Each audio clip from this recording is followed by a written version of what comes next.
The story पेश करते हैं।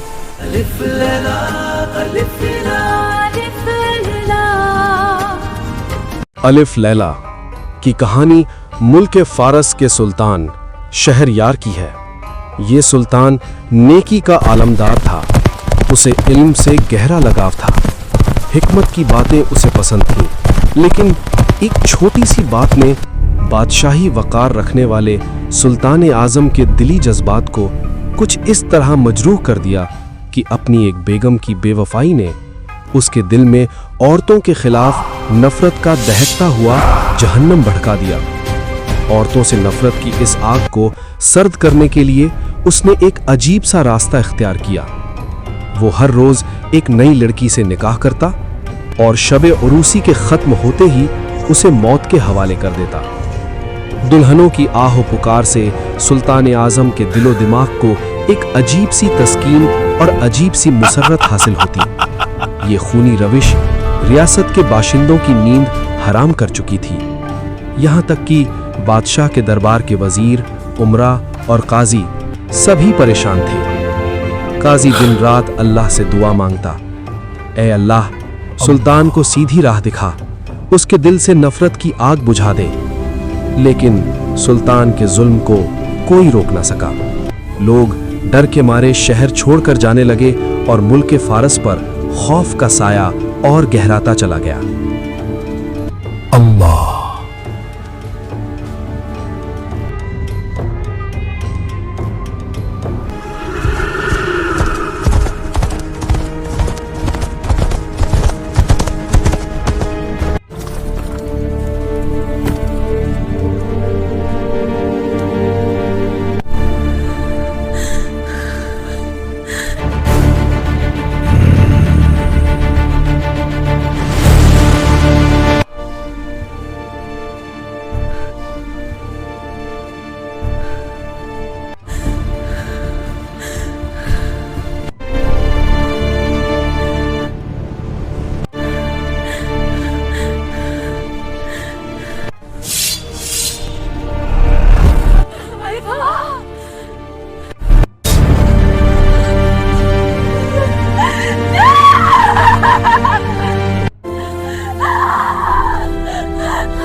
क्या हमने अपनी बहन को इसलिए दुल्हन बनाकर शाही महल भेजा था?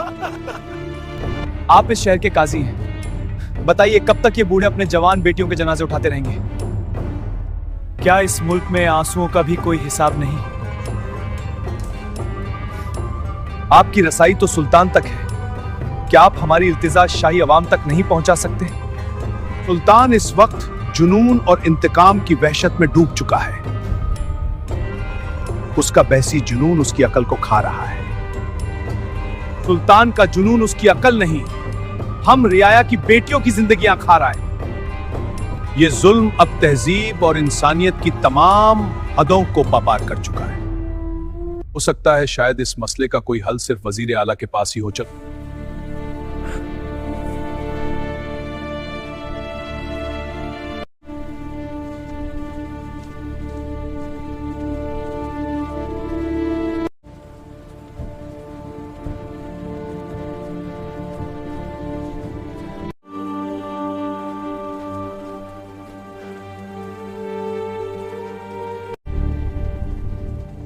ठहर जाइए, कहां जा रहे हैं?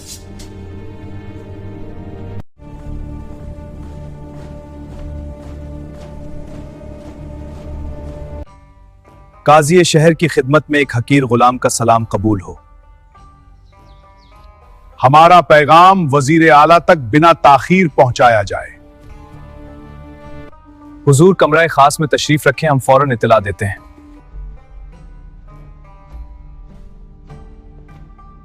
या रब बादशाह के दिल में नरमी उतार दे, उसे इंसाफ की राह दिखा दे और इस मुल्क को अमन अता फरमा दे। हुजूर आला, काजी शहर मुलाकात के ख्वाहिशमंद हैं। उन्हें हमारे कमरा खास में लाया जाए। हुजूर, उन्होंने महल की दहलीज पार करने से इनकार फरमाया है। इनकार?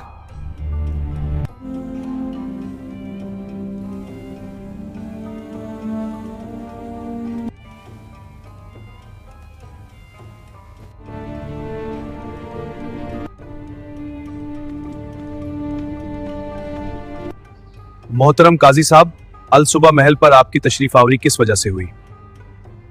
ऐ वजीर शहर, आज शहर का मुंसिफ आपके दरबार में फरियादी बनकर हाजिर है। इस नूरानी चेहरे पर फिक्र और परेशानी की ये लकीरें किस राज की गवाही दे रही हैं? अगर परेशानी की लकीरों की वजह जानने का हौसला है तो उधर निगाह फरमाइए।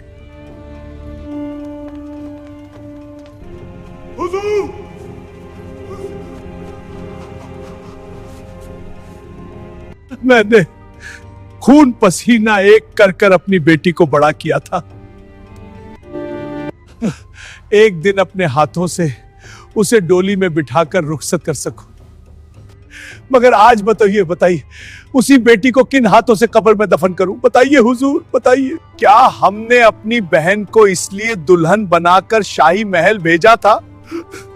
अब उसके खून का इल्जाम किसके सर होगा? किसके? क्या तुम यही चाहते हो कि हर मां सूरज उगते ही सुर्ख जोड़ा उतरवाए और अपने आंचल को उसका कफन बना दे? हर बाप बेटी के गम में अपनी आंखों की रोशनी खो बैठे। हर भाई अपनी बहन के लिए जिंदगी नहीं मौत की दुआ मांगे। नहीं, ऐ मेरे बुजुर्ग, हम ऐसा हरगिज नहीं चाहते। तो फिर इस जुल्म की आंधी को रोको, कहीं ऐसा ना हो कि इन मासूम रूहों की आहें इस सल्तनत की बुनियादों को हिला कर रख दें। अब से इल्तिजा है काजी साहब, अपनी जबान मुबारक से ऐसे अल्फाज ना निकालिए। हम बहुत मजबूर हैं। एक ऐसी मजबूरी है वजीर, आज औरत का तकद्दुस एक जागीर की तरह बादशाह के पैरों तले कुचला जा रहा है। काफी औरत जिसे अल्लाह ताला ने मां, बेटी और बहन जैसे मुकद्दस रिश्तों से नवाजा है। तुम्हें सुल्तान को रोकना होगा वजीर, तुम्हें। आप जानते हैं मोहतरम काजी, अगर हमने सुल्तान को रोकने की जरूरत की तो उसका कहर पूरी सल्तनत में कोहराम मचा देगा। सुल्तान के कहर से डरते हो और अल्लाह के कहर से नहीं। मैदान महशर में क्या मुंह दिखाओगे? खुदा ना खास्ता अगर यह बेटी तुम्हारी होती वजीर, तो क्या तब भी तुम इतने ही बेबस होते? खुदा ना खास्ता अगर यह बेटी तुम्हारी होती वजीर, तो क्या तब भी तुम इतने ही बेबस होते? अगर खुदा का अजाब नाजिल हुआ तो रूह जमी तक लर्ज उठेगी। तुम्हारी आंखों से छलकते ये आंसू इस गरीब रियाया की मजबूरी का जवाब है। अब तो इंसाफ के लिए एक ही दरबार बचा है, खुदा का दरबार। अब तो इंसाफ के लिए एक ही दरबार बचा है, खुदा का दरबार। अब तो इंसाफ के लिए एक ही दरबार बचा है, खुदा का दरबार। अब तो इंसाफ के लिए एक ही दरबार बचा है, खुदा का दरबार।